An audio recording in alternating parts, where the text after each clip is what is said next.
Hi guys! Welcome sa aming Lakbay Aral. And ngayon, nasa Hanging Bridge ako. And ngayon, susunduin natin si Juliana dahil pupunta kami sa wing site sa may Antonio de Padua. Sa parokya ng Antonio de Padua sa Iba. So, bye-bye! And pababa na tayo ngayon ng tulay. And nakikita ko na si Juliana. Ngayon siya guys, nakikita niyo ba siya? Ngayon siya. Sakay na kami ng tricycle. Sasakay na kami. Nakasakay na kami. Sunduin namin si Arian. And malapit na kami kay Arian. Diyan na ba siya? Ayan siya guys. Kita niyo ba siya? Nakita po din sa babaeng nakatayo. Ayan.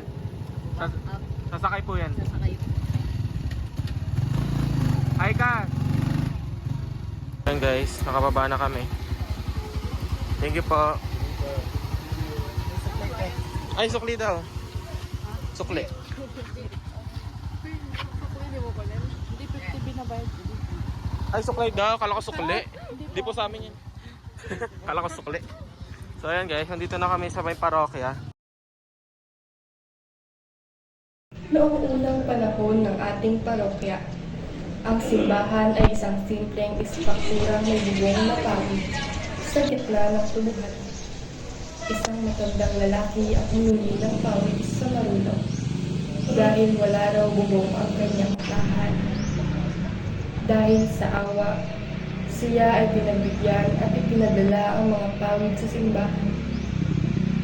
Pagdating doon, nagulat ang mga tagapangasiwa sapagkat wala naman silang pinili.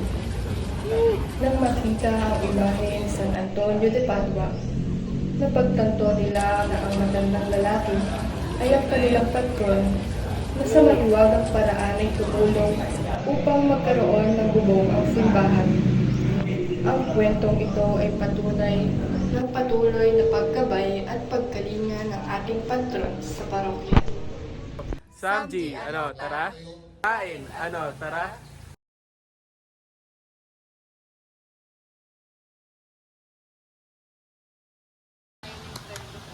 Ayan, tapos na kami guys. Lilip na siya. Lego guys, Lego. Lego, ano, tara?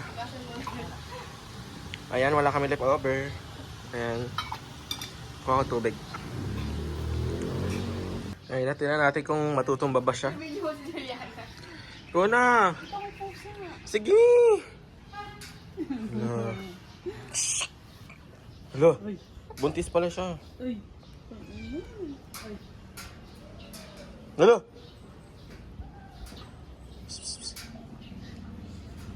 Naku ba tayo pamakalmot, Arian? Hello, di ako makain ng pusa. Wag ka ano. Ay! Ay! Batang Gina ka pala. Hello ka muna. Bye-bye. Bye-bye, ang hirap bumaba. Aray. Aray. Wing site guys. Ano, tara. Bibili na kami ng Yakult guys kasi di na daw nila kaya. Busog na busog. Bili Yakult, ano, tara. Tara. Tara. Ayan, habang naglalakad kami guys, nauhaw sila kaya bumili kami ng C2 at Yakult. Yakult. So Yakult, ano, tara. Everyday okay. C2, ano, tara. Ayan. Naglalakad kami ngayon. Papunta ng Maine dahil ayan, naglalakad kami papunta ng Maine kasi manonood kami ng panunumbalik ng Pangkat Mananayaw gala show. Sayang nga eh. Di pwede mag-picture, mag-video. Di namin makapapakita sa inyo. Di namin mapapakita sa inyo kung gaano kaganda. Ang mapapakita na lang natin yung reaction. Reaction namin after. God concert. Ano, tara. Ayan guys, so dito na kami sa main. Hello ka. Hi. Dito na kami sa main and papasok na kami. Bawal na kami mag-video. Pwede yung ticket niya. Ayan, parents permit. And then bye-bye. Sabihin na lang namin kahit kwento na lang namin sa inyo mangyayari. Bye-bye. So ayan, ito na lang yung na-record ko kasi bawal nga mag-record sa loob ng mga sinayaw nila, yung mga kumanta. Pero sobrang ganda, as in, yung mga katutubong sayaw, yung bawat pintig ng mga kamay nila, bawat padyak, nakakakilabot. Ayan, dito, ito na yung last dance nila para kumbaga last show or closing dance na nila to. Ayan, hanggang sa huli, napaka-entertaining pa rin ito. Ayan.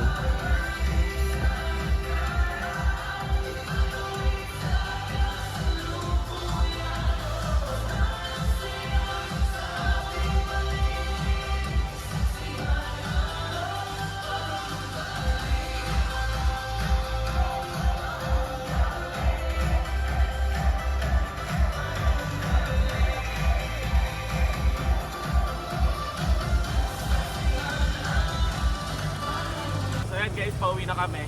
Galing kami sa concert. Ang masasabi lang namin ay napakaganda! Kung ma-experience nyo lang sana yun guys. Gagaling nila. Sobrang gagaling, mga dancer, lahat. Wala na si Alan ngayon eh, di namin makita. Pauwi na kami. Saludo sa mga mananayaw. Saludo daw. Ayun, sabi ni yung nanay ni Caprice, na uwi na dahil big night na ngayon. Uwi na Uy, tingnan mo, pink pa yung kulay. para mapanood. Ayan, pink daw yung kulay. Ibig sabihin daw, matatalo si Caprice. Hindi. Dihit. Ayan. So ayan yung nanay ni Caprice guys. Katabi ko ngayon. BBS ka, please. BBE Caprice. Yan. BBS. So yeah, bukas magsisimba kami mga 6 AM ba? 9:30. 9:30. And yan. Ayan guys. Dito na ulit tayo ngayon sa Hanging Bridge. And pauwi na ako galing sa concert.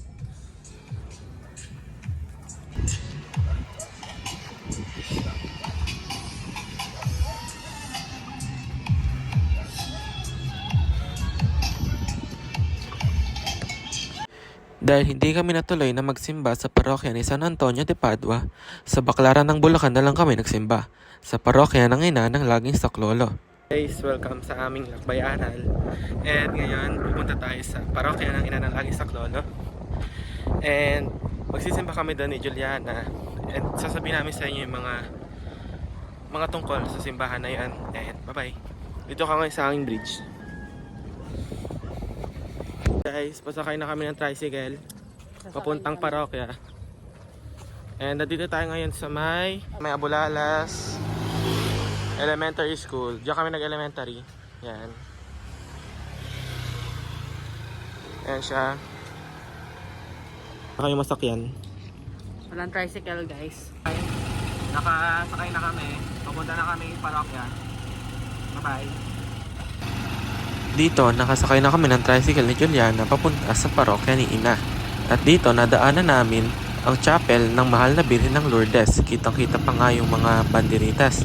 And dito, nakita namin yung ginagawang kalsada, yung parang road widening dito sa may barangay ng Abulalas.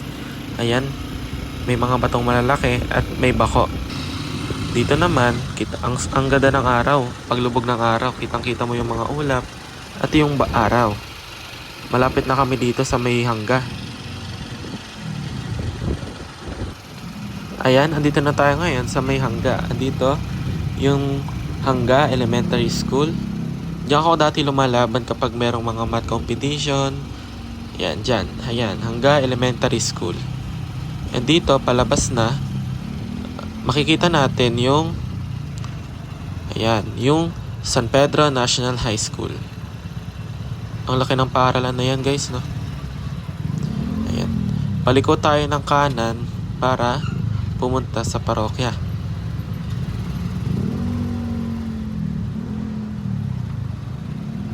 Ayan, lumiko na. Bago tayo dumating sa parokya, may ilan muna tayong madadaanan. Ito yung una. Ang chapel ni San Pedro. Ayan. San Pedro.